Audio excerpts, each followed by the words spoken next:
We go again. Another day in the world of plastic. I pretty much got all the back end here cleaned up, body line gone, down to the body line in the quarter. Got it all straightened out, which means I've still got to do the lower section of the quarters, which really wouldn't be a bad thing other than this white paint is fighting. And if you'll notice where this bumper cover went on, it's hard to see, but there's about a 3/16, it's out, the bumper cover is in that way, about 3/16. There's only one cure for it, and one of these. I can't cut it, so it's fill.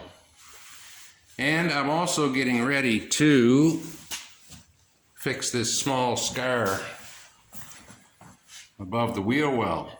And you can see it's cracked from there, and the main crack is down into here.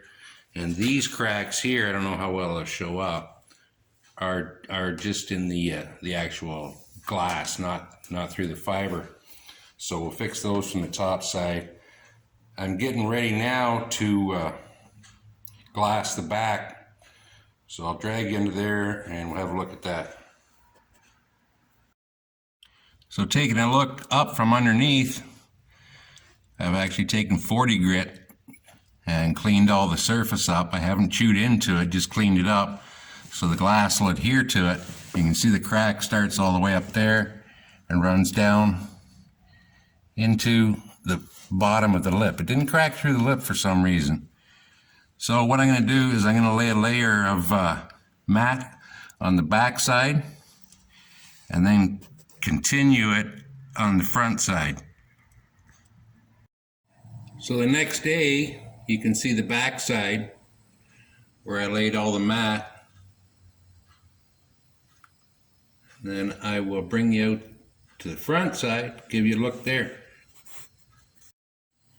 So now on the front side, I've chewed this all out and I've left the light in behind.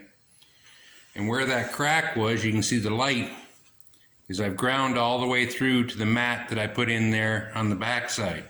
So what I'm going to do is I'm going to put one piece right down into that crack.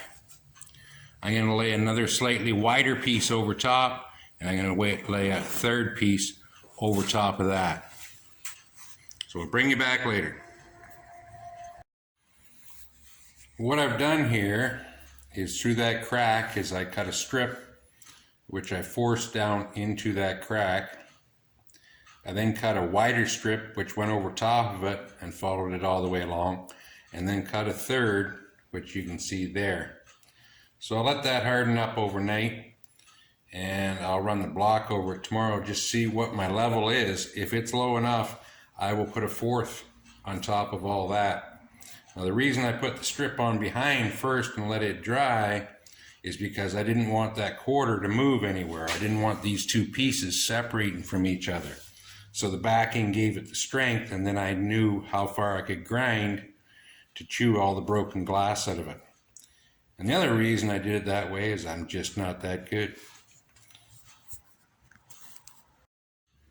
Just to finish off the Fun with Fiberglass session here, that's all thoroughly dried, and what I did is I took 50 grit on the grinder, knocked down all the high spots and anywhere that I could get in without chewing too far into the glass.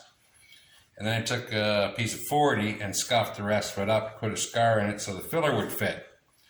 And if you'll notice, this is the second coat, by the way, this big ridge that I put along here, just to make your lives easier if you ever have to do a wheel lip, is you'll never get that corner right. So what you do is bring your filler in, because we've got compound curves going everywhere, plus this flat lip, you'll never get the right shape on that lip.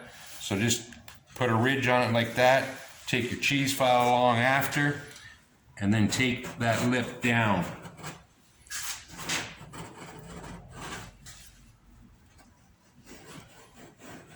If you try doing it with just when you're applying the filler, you're always going to be low. So anyway, just take the cheese file, knock that ridge down, and then sand it clean. Another thing, just before I go, I watched a video from Jason's Garage this week, and he did one on tags, and he also got into hashtags. And for me, it really doesn't make any difference, but it was just a bit of an interest to watch what he was talking about. I'm not on YouTube for any fame or glory, you know, it's just something I do. And I was just curious about the rest of you that watch. What do you do YouTube for? Leave a comment, and we'll catch you next time.